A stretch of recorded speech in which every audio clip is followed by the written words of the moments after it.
नमस्कार, मैं नासिर हुसैन और आप देख रहे हैं किसान तक। हम आए हैं जींद हरियाणा के खरेटी गांव में, जो कि जुलाना तहसील में आता है। और हमारे साथ इस वक्त मौजूद हैं यहाँ के स्थानीय किसान सूरजमल नैन जी। सूरजमल जी ने अभी 6 साल लंबी एक जंग लड़ी है अपनी फसल का बीमा हासिल करने के लिए। वो बीमा जो इन्होंने कराया ही नहीं था, और जो इनके खाते से पैसे कटने के बाद खुद ब खुद हो गया, और जो बाद में इन्हें पता लगता है जब फसल ख़राब हो गई है कि मेरी फसल का तो बीमा भी है। हालांकि उससे पहले बैंक ने इन्हें जानकारी दी थी कि इनके खाते से जो फसल बीमा की प्रीमियम है, जो किस्त है, वो कट चुकी है। तो इस बारे में डिटेल में बात करने से पहले आपको एक बात और बता दें कि अभी इनके जिस खेत में खड़े हैं, ये गेहूँ जो आप देख रहे हैं, गेहूँ की बालियाँ ज़मीन पर लेटी हुई हैं। ये बारिश के कारण ऐसा हुआ है। काफ़ी बड़े एरिया में इनकी फसल एक बार फिर ख़राब हुई है। 2017 में कपास की फसल ख़राब हुई थी, जिसके लिए इन्होंने आरटीआई का सहारा लिया, दफ्तरों के चक्कर काटे, तब जाकर फिर उसके बाद ये कंज्यूमर कोर्ट भी गए। कंज्यूमर कोर्ट में 3 साल लंबा एक केस लड़ने के बाद जब बीमा कंपनी से इन्हें जो एक जीत मिली है बीमा कंपनी के खिलाफ, हालांकि मुआवजा अभी भी नहीं मिला है। तो कैसे ये जंग इन्होंने 70 साल की उम्र में ये लड़ी है। 25 किलोमीटर दूर, यानी गांव से शहर आना, डेली कोर्ट आना, दफ्तरों में जाना। तो इस बारे में हम किसान सूरजमल जी से ही जानते हैं। सूरजमल जी, अपनी उस एक लड़ाई के बारे में बताएं कि कैसे आपकी फसल कब ख़राब हुई, उसके बाद क्या क्या हुआ, वो हमारे दर्शकों को बताइए। देखो जी, ये जो कंपनी आई थी, जो प्रधानमंत्री फसल बीमा योजना जो हरियाणा में लागू करी थी, वो 2016 में करी थी, दिसंबर 2016 में हमारे पैसे कट के कंपनी को खाते में चले गए थे बैंक के अपने आप। न हमारी सहमति थी, न हमारे से कभी पूछा नहीं। कब कटे थे, दिसंबर में या जुलाई? दिसंबर 2016 में। एक मिनट जी, मैं डिटेल में बताऊंगा। उसके बाद हमारी जो फसल थी गेहूँ की, फरवरी 2017 में खराब हो गई थी, बिल्कुल पके हुए का टाइम पे। उस टाइम पर भी हमारे को कोई 1 रुपया नहीं मिला था। वो भी जो लड़ाई जो मैंने कोर्ट में जाके लड़नी पड़ी थी। इसके बाद फिर मेरे पैसे इतने में वो लड़ाई लड़ रहा था। उसके बाद उस लड़ाई का क्या हुआ था, मिला मुआवजा? हाँ, उसके बाद मैंने कोर्ट से ही मिला, वो भी कोर्ट से ही मिला वो भी। उसके बाद फिर मेरे पैसे जो थे जुलाई में कट के कंपनी को फिर चले गए थे। इतने मेरा ध्यान जो उस तरफ था, उस लड़ाई की तरफ, इतने पैसे फिर काट के कंपनी को इन्होंने पहुँचा दिए। उसके बाद फिर मेरी जुलाई में जो थी धान की कपास की फसल वो खराब हुई थी। कपास की फसल का जो मेरी थी 3 एकड़ की 100% खराब हो गई थी। उसका भी कंपनी को ने मेरे को देने से इनकार कर दिया। वो लड़ाई भी मैंने फिर आरटीआई से जो भी मेरे थे रिकॉर्ड था, क्योंकि कोर्ट तो एक सबूत मांगता है, सबूत के आधार पर मैंने वो आरटीआई से जो मैंने लेने पड़े, लेने के बाद मैं उन सबूतों के साथ कोर्ट में गया। कोर्ट में मैंने वो अपनी केस फाइल किया है। वो केस फाइल करने के बाद मैं फिर ये इतनी लंबी जंग चल गई, क्योंकि मैं कम से कम भी 6.25 साल तक मैं कोर्ट के चक्कर काटता रहा। 2-2.5 साल तो मैंने आरटीआई से कागज लेने में ही लगे। उसके बाद मेरे को 4 साल मेरे को कोर्ट में लग गए, लेकिन फिर भी मैंने हिम्मत नहीं आ रही, क्योंकि मेरे खाते से पैसे कटे थे। मेरे को इस चीज़ की तकलीफ थी, मेरा बीमा हो रहा था, मेरी फसल मर रही थी, मेरे को हक क्यों नहीं दिया जा रहा। लेकिन उसके बाद आपके पास बीमा से संबंधित कोई कागज नहीं, मेरे पास किसी भी प्रकार का कोई कागज नहीं था, न तो कंपनी की तरफ से था, न कोई बैंक की तरफ से था। जो मैंने रिकॉर्ड लिया वो आरटीआई से, कृषि विभाग से, जैसे मेरा सर्वे रिपोर्ट थी वो दी थी, और मेरा बैंक की कॉपी थी जिसमें मैंने एंट्री करा रखी थी, तो पैसे कट के वो कंपनी को जा रहे थे। 2 सबूत के आधार पर मैंने अपना लड़ा था कि पैसे मेरे कट रहे थे, फसल मेरी मर रही थी। उस आधार पर मैं लड़के मैं इतना मायूस हो गया, तो मैंने अपने खाते से जो भी पैसे थे वो बैंक मैनेजर को मैंने कह दिया, मेरे खाते से पैसे किसी भी प्रकार के कोई कंपनी को मैं बीमा नहीं कराऊंगा। मैं ऊपर के ऊपर आश्रित हूँ, मेरे को मिलो ना मिलो वो उसका काम है, देना भगवान का। मैं उसके ऊपर आश्रित रहूँगा, मैं कभी भी किसी भी प्रकार का बीमा क्लेम नहीं करूँगा, ना मैंने कराया है। आरटीआई, कंज्यूमर कोर्ट, किस दफ्तर में जाना है, किससे पूछना है, ये जानकारी सब आपको कैसे हुई?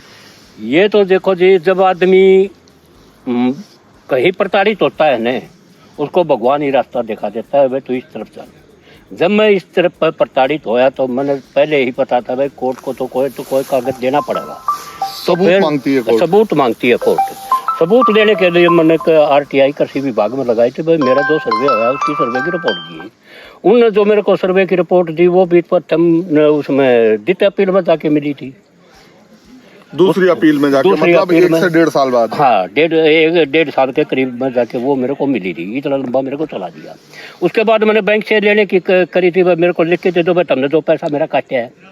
उन्होंने दिया, RTI लगा दी। RTI के बाद मैं प्रथम अपील में गया, वहाँ से भी लिख के दे दिया, हम ये तीसरे पक्ष से संबंधित है, हम दे नहीं सकते। मैंने कहा भाई मैं मेरे खाते से पूछ रहा हूँ, मेरे खाते के साथ छेड़खानी हो, मैं किसी अन्य खाते से नहीं पूछ रहा हूँ, मैं मेरे खाते से पूछ रहा हूँ। वो भी नहीं दिए। वो इतना लंबा चल गया। मैंने फिर अपनी बैंक की कॉपी का ही आधार पर वो मैंने केस लड़ा है। उस केस का आधार पर मैं धन्यवाद करता हूँ उस कंज्यूमर कोर्ट का, मेरे को न्याय तो दिया है।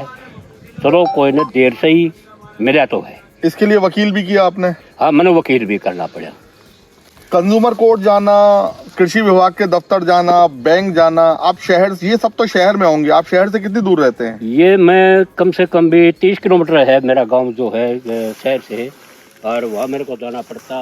हरासमेंट भी होती, कभी कोई अफसर मिले या ना मिले, जैसे DDA जीन था वो बैठे, कभी कहते नहीं दे पावे, कभी कहते कंपनी जाने हम क्या करें, बैंक जाने वो हम क्या करें, पैसे उन्हें काटे हैं, हमारे क्यों शेयर हो रहा है। उसके बाद DC ऑफिस जाना, DC कहते मैं क्या दिल्ली आप जाते थे? और जब भी तारीख होती थी इस बारे में। कोर्ट की तारीख तो कभी, हाँ, कोर्ट की तारीख, लेकिन विभागों में जब आप जाते थे, कोर्ट जाने से पहले? कोर्ट जाने से पहले मैं हर विभाग में, जब भी मेरी RTI से संबंधित जो भी लेटर पत्र था वो भेजना, लिखना, टाइप करवाना, टाइपिंग में भी वैसे वहाँ रिसीव भी कराना या डाक द्वारा भेजना, वो भी सारा प्रोसीजर मेरे को करना पड़ता था। टाइप कराना, वकील की फीस, गाँव से शहर जाना, कितना खर्चा एक चक्कर में होता था? वो एक चक्कर में कम से कम 250 रुपए मेरे लग जाते थे।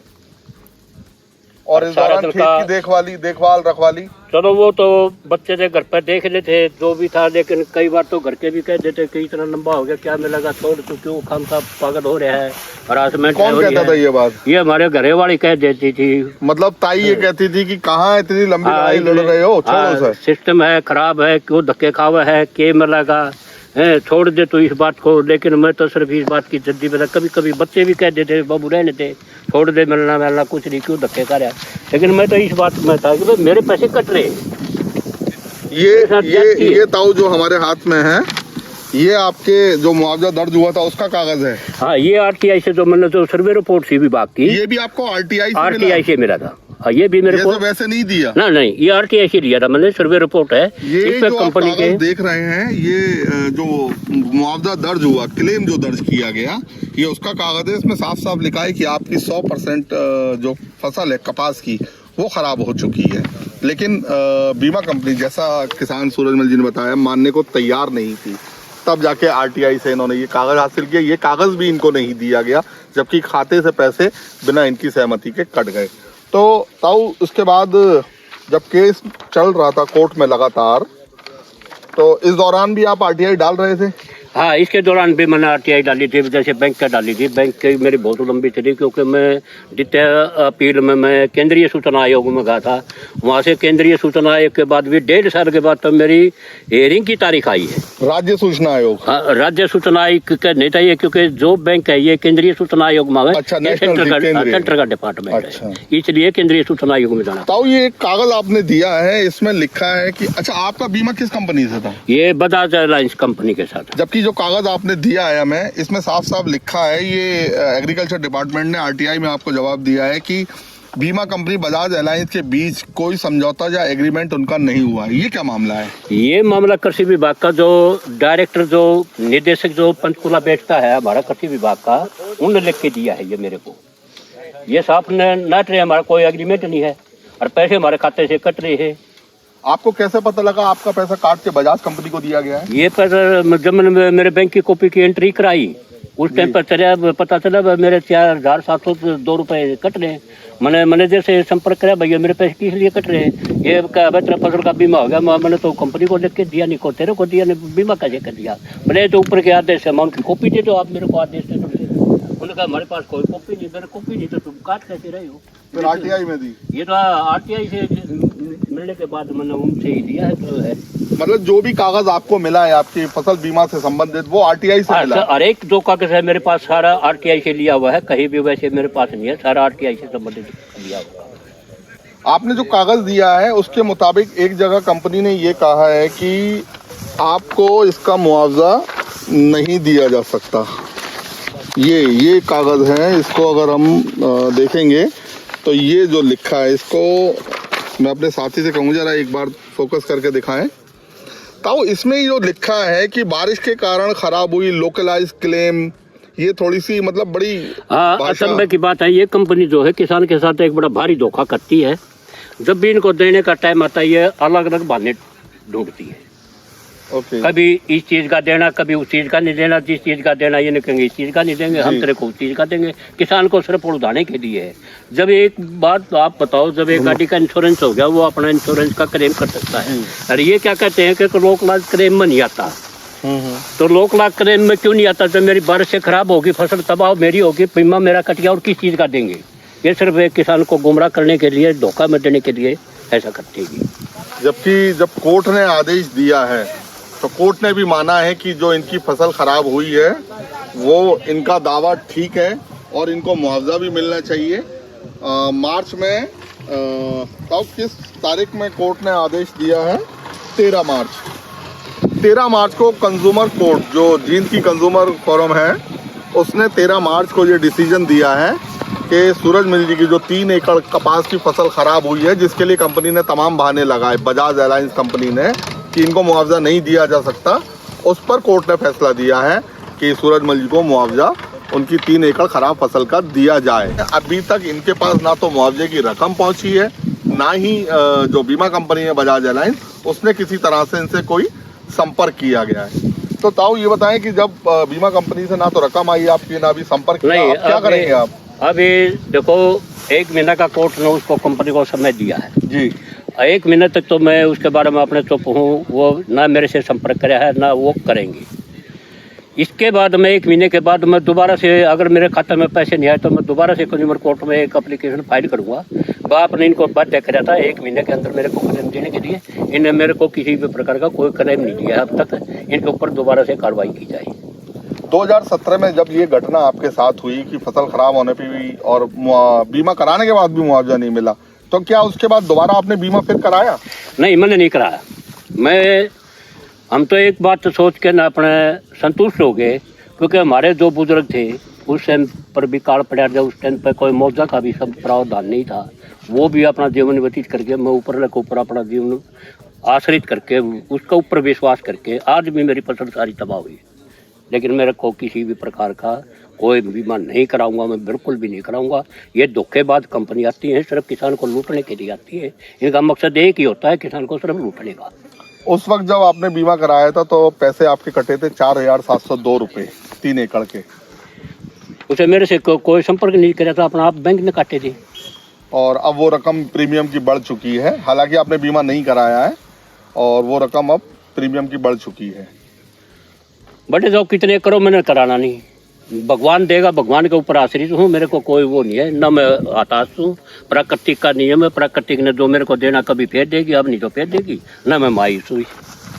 तो देखा दर्शकों आपने कि किस तरह से सूरजमल जी के खाते से पैसे कटते हैं, बीमा हो जाता है फसल का, लेकिन कंपनी की मनमानी के चलते 3 साल दफ्तरों में एक दफ्तर से दूसरे दफ्तर चक्कर काटना कि आप उनसे मिलिए, फला से मिलिए, वहाँ जाइए, यहाँ जाइए, कोई रास्ता नहीं निकला। कागज़ भी इनको मांगने पर नहीं दिए गए जो इन्होंने आरटीआई से हासिल किए, जिसके बारे में कहना है कि जब आदमी विपत्ति में आता है, परेशानी में आता है, तो रास्ता उसे खुद ब खुद दिखाई देने लगता है। उसके बाद 3 साल कोर्ट में तारीखें पड़ी, गांव से यानी 30 किलोमीटर दूर शहर जाना कोर्ट में, और वहां अपनी तारीख पे पेश होना। बीमा कंपनी ने कभी भी इनसे संपर्क नहीं किया, और कोर्ट के आदेश के बाद भी अभी 1 महीना होने वाला है, अभी इनसे ना तो इन्हें मुआवजा मिला है, ना इनसे संपर्क हुआ है। तो ताऊ से जुड़ी इस घटना के बारे में और अधिक जानकारी के लिए आप हमारे साथ बने रहें। किसान तक पर हम आपको लगातार ताऊ और उनकी लड़ाई, ताऊ यानी जो किसान है सूरजमल नैन जी, उनसे जुड़ी इस लड़ाई के बारे में और जानकारियां हम आपको लगातार किसान तक पर देते रहेंगे।